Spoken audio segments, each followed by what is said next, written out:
નમસ્કાર ખેડૂત મિત્રો, આજે આપણે ખીરા કાકડીનું વાવતર જોવા ગયા હતા. તમે જોઈ શકો છો કલર્સ કંપનીની નંદી વેરાયટી છે અને આજે કેટલી બેઠક છે એ પણ તમે વિડીયોમાં આપણે જણાવીશું. તમે જોઈ શકો છો 1 2 3 4 5 6 7 8 9 10 11 12 13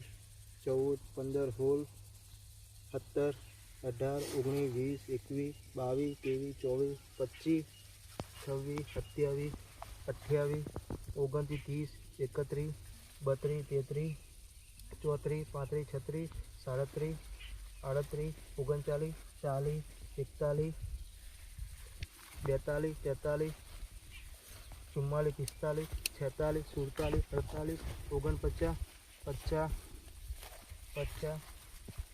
51 52 53 54 55 56 57 58 59 60 ને 61